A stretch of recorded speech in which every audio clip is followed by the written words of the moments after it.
அண்ணன் வைத்திலிங்க அவர்களா உடல்நல விசாரிக்கிறதுக்காக வேற ஒன்றும் முக்கியமான செய்தி ஒன்றும் இல்லை.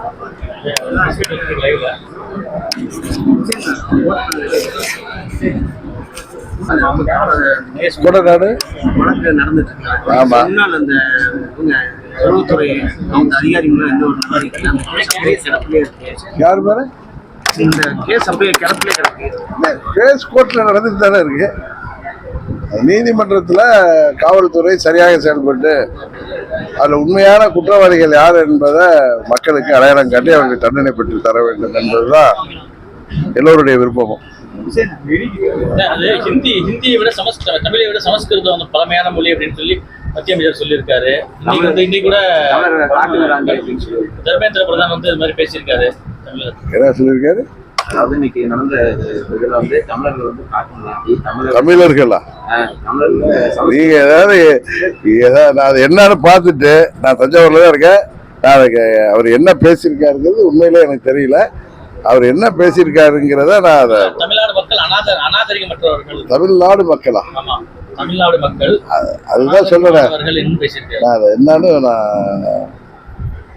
முழுதும் பார்த்துட்டு நாளைக்கு காலம்புற நீங்கள் ஒரு 11 மணிக்கு வாங்க, நான் தஞ்சாவூரில் உங்களுக்கு பதில் சொல்லுவேன். ஏன்னா நான் எனக்கு அது ஒன்றுமே தெரியாது, அதுதான் நான் சொல்றேன். முன்னாள் அமைச்சர்கள் ராஜேந்திர பாலாஜி பிரச்சனையா இருக்கு. உங்களுக்கு தான் தெரியுமா, பழனிசாமியுடைய திருவிடையாளர்களால் அம்மாவுடைய கட்சி இன்னைக்கு பலவீனமாகிட்டு இருக்குங்கிறது எல்லோரும் தமிழ்நாடு முழுவதும் எல்லோருக்கும் தெரியும். அங்குள்ள தொண்டர்களும் நிர்வாகிகளும் விழித்துக் கொள்ளவில்லை என்றால் அம்மாவின் கட்சி தேர்தலுக்கு பிறகு மூடு விழா பழனிசாமி நடத்தி விடுவார்னு நான் பல முறை சொல்லிட்டு வரேன். அதுதான் இன்றைக்கு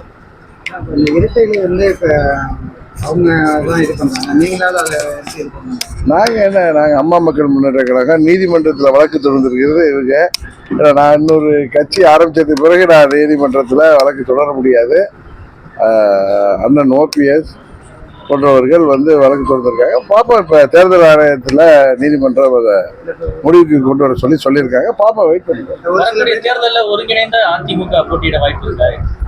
ஒருங்கிணைந்த அம்மாவுடைய தொண்டர்கள் அனைவரும் ஒருங்கிணைந்து ஓரடியில் தேசிய ஜனநாயக கூட்டணியில் இடம்பெற்று மீண்டும் அம்மாவின் ஆட்சியை தேசிய ஜனநாயக கூட்டணியின் உதவியோடு தேசிய ஜனநாயக கூட்டணியாக அமைப்பார்கள் என்பது உறுதி. இருட்டில் வந்து விரைவில் வந்து அழிஞ்சிருந்தா நிறைய பேர் அதை சொல்லிட்டு இருக்காங்க. அதை வந்து மீட்கணும்னா வந்து அதுதான் நான் சொல்றேன். அங்கு உள்ள நிர்வாகிகளும் தொண்டர்களும் விழித்துக் கொள்ளவில்லை என்றால் தேர்தலுக்கு பிறகு அதை மீட்டெடுக்கின்ற பொறுப்பு நிச்சயம் எங்கள் கையில வரும். அண்ணனுடைய உடல்நலம் விசாரிக்க வந்தா 2 பேர் அரசியல்வாதிகள் உறுதியாக அரசியல் பேசியிருப்போம்.